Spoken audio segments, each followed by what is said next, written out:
Okay, ayes have it. Next order.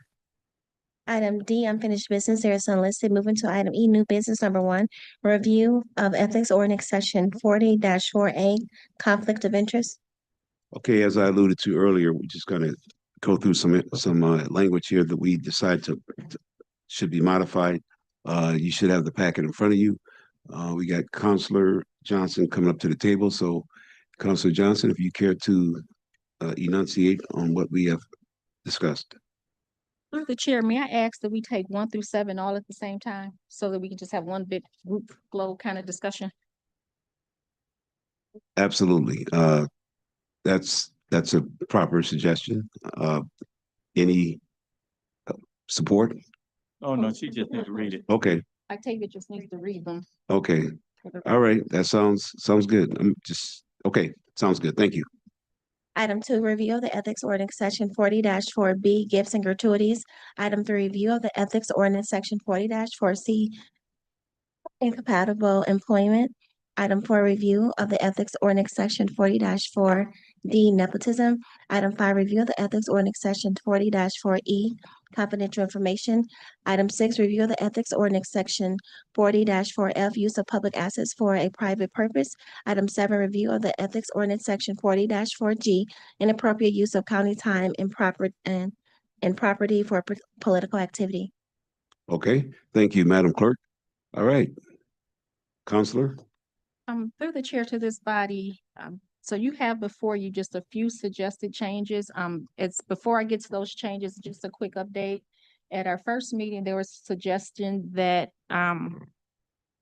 sorry, at the first meeting, there was a suggestion to add annual training. I just want this body to know that I spoke with Corporation Counsel and HR, and they are actually working on that. So we had a discussion in meeting. They're trying to figure out the best way to proceed. So that is in the works, just so that you know that. Awesome. We did not receive, we've only received one public comment at this point, so we don't have many revisions to discuss, but I will quickly go through the sheet you have before you. So we've noticed that in some of the other communities, a conflict of interest includes more than just financial. So it may include your personal interest or your political interest. So we just added that language to the chart. It also, some ordinances refer to prohibiting a public servant from trying to influence and making sure it's clear that you can't influence a decision. So you'll see that starting at line 11 for section 2 about that language that's also been added in here, that you can't influence or attempt to influence or participate in the decision making process or take an action which furthers the public servants or their relatives' business interests or political interests or personal interests. They can't influence a decision that provides a personal gain or provides an intangible personal benefit, or that's contrary to the interests of the county, because again, that is fiduciary duty of all county employees, or that they're just generally biased for whatever reason. So we just wanted to make that clear, and there are other ordinances that do that. So that is some recommended suggested language. We've talked about the domestic partner, that was added to the definition, so we don't have to continually repeat it throughout the ordinance. With regards to the next page, we made those suggestions a conflict of interest that we just went over in number 2. Again, line 24 for B, when it talks about gifts. So section on line 13 on page 2, this is the section that talks about gifts and gratuities. So the ordinance generally states that no county employee or a public servant can accept a gift. And then it starts to list out all of the many exceptions to that rule. So the general rule is no gifts unless there's an express exception in the ordinance. And as you see here, we have exceptions A through K. And so there was one suggestion or two to just add like a discount. So anything, so you can have, it's not a conflict of interest if the opportunity or the discount or the service is available to the public in general. So we just added discount because I think that came up at some point or was in one of the other ordinances. Yep. Or, it's currently, there's an exception that you can receive a gift from a relative, and we're adding or suggesting potentially a person with a personal relationship with the public servant. So maybe it's not a relative, even though that definition is broad. It could be someone else, but you can contemplate that and let us know once we get to the review of the final. you make a note of that, you make a note of that for us? Yes. Thank you. Yep. And I'm gonna keep moving unless someone has Yes. something else. If there's any questions so far, any questions, or So, it would just be rather uneventful today, but go right ahead, Councilor. so on page 3 at the very bottom, we just added, there's a bribery statute. The state law that's applicable that was actually not mentioned in here. So we just mentioned the law for bribery. Obviously, you can't, no one, there should be no such conduct, right? So this is just language from the statute with regards to bribery, which is already applicable statewide. Just making that clear. You'll see there's not much on pages 4 or 5. If you go to page 6, we'll get to inappropriate use of county time and property for political activity, which starts on line 10, section G. We added a reference to the statute that this is in reference to because there's a state law. And then on line 29, we just added that a public servant shall not use his or her position, title, or office to otherwise act or further a political interest, which is consistent with the statute in numbers 1 through 4 above. Line 32. So line 32 would require, and I'll read it, but I'll tell you the general premise. And we haven't fully developed this language, but if you like it, we will make sure we fully develop it. But the concept is that if an employee makes any type of complaint, a complaint related to someone else's behavior to a supervisor, that supervisor is required to submit that report and report that to not only Corporation Counsel, but the Director of Human Personnel for the county. That way that we know that it's required that if there's a complaint, it doesn't stay within that department, within the individuals in that department, that it actually goes to Corporation Counsel and our personnel department to ensure that whatever the proper policies and procedures are for the nature of the complaint, that will be followed. So this essentially says that all public servants must conduct themselves in an ethical and professional manner. And when a report of unethical, unprofessional, or inappropriate behavior, such as harassment, is made by a public servant to another public servant in a supervisory role, then the public servant in the supervisory role must document the complaint and immediately provide that documentation to Corporation Counsel and personnel, who collectively will determine the next course of action. And what we probably should also add is that failure to submit that over to Corporation Counsel and personnel will be a violation of this ordinance. And that way you have a situation where you're trying to ensure that the proper individuals who are trained who are in those certain positions would make the determination with regards to how to proceed with all complaints. Right. So this has been obviously an item of contention for the ethics ordinance for quite a while. And I think language like this is absolutely a necessary. So yes, go ahead. I'm sorry, Commissioner Kinlock. Yes, ma'am. Yes, Counselor. Mm. Just would like for you to make a note. We've had some discussions, the chair and yourself along with regarding an Office of Public Integrity. So as you're developing that Office of Public Integrity, and some of the recommendations will be coming from the chair and the committee, I would like for you, where it is suitable for that office to be notified in instances like that. So, 'cause I know you're good at the details. So wherever Very it's good. relevant, should this office be developed, that be part of that whole chain of communication. Yeah.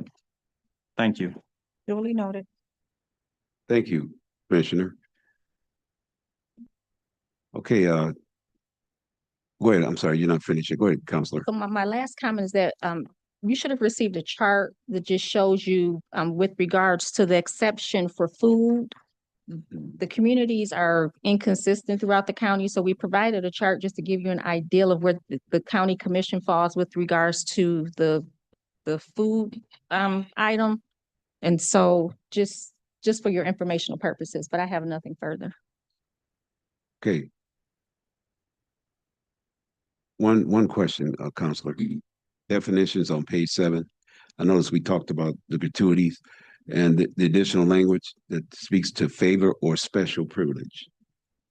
Yes, so, And you should care to enunciate on that for the audience. yes, and my apologies. So at the last meeting, when I took out the language domestic partner, I was asked, well, how are we still fitting it in? So I thought I would actually show you, even though this is not the definition section that we're at right now, that it's been added to that definition of relative, in addition to expanding the definition of gratuity, because again, a gratuity is something that you can't accept under the ordinance, because that's the gift, right? But it's not literally just a gift. It could be a loan, it could be a discount, it could be an advantage. So we're just adding some language that we noticed in other ordinances, such a favor or special privilege.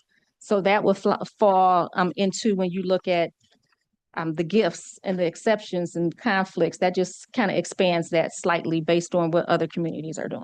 Gotcha. Okay. What's it? Okay. Thank you. Commissioner Dow, please. Thank you, Mr. Chair.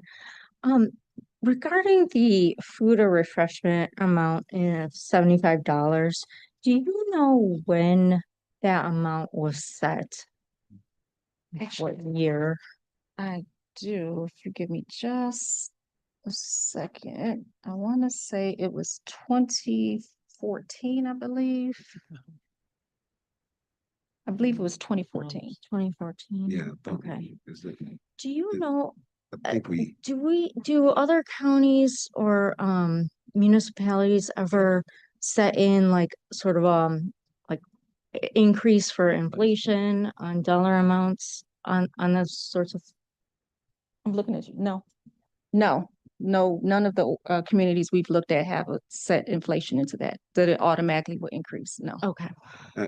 yeah, so thank you for that, Commissioner Dow. I thought we had, and if I could, I thought we We had talked about $100. Yeah, Yeah, conversation about yeah. $100 Like, versus we had 75.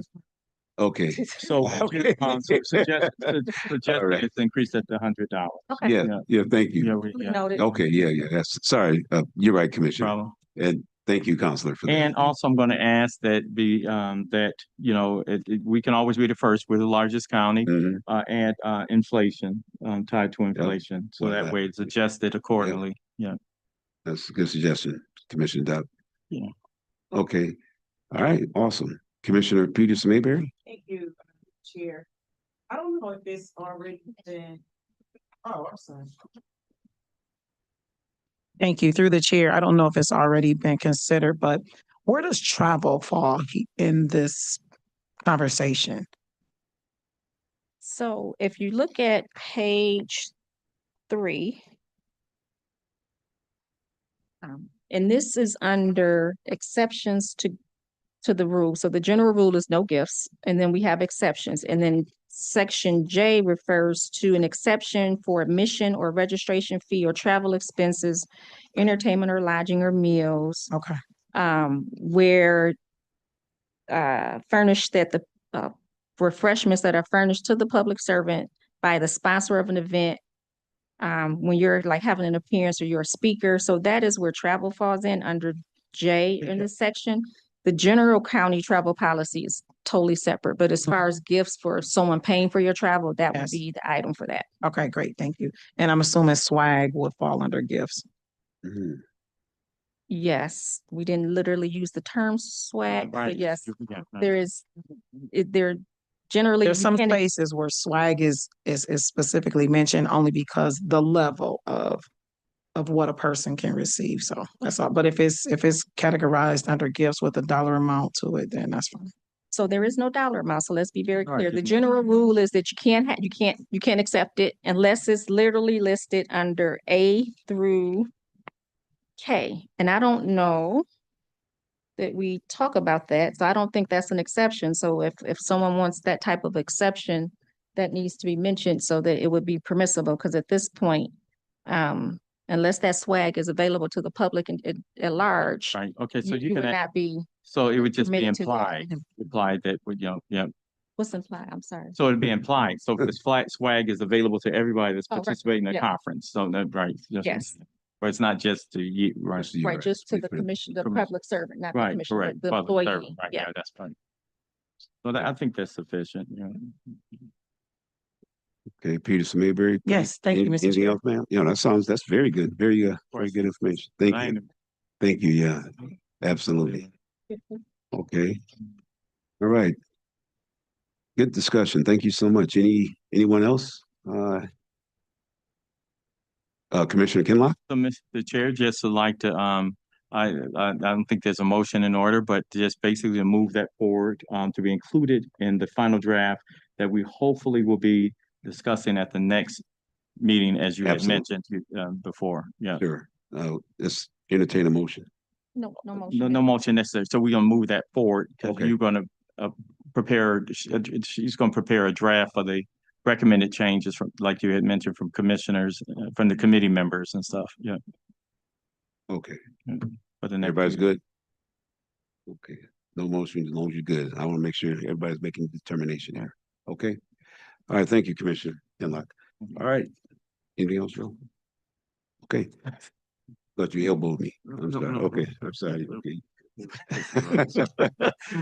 I guess I'm a little timid. I'm sorry. Okay. All right. Next order of business. Item Madam F, Clerk? such other matters as may be properly submitted before the task force. I know of none at this juncture. Next item. Item G, public comments. Okay, Madam Clerk, if you can unmute anyone on Zoom, anyone on the phone lines. There's no one on Zoom and no one on the telephone wishing to speak.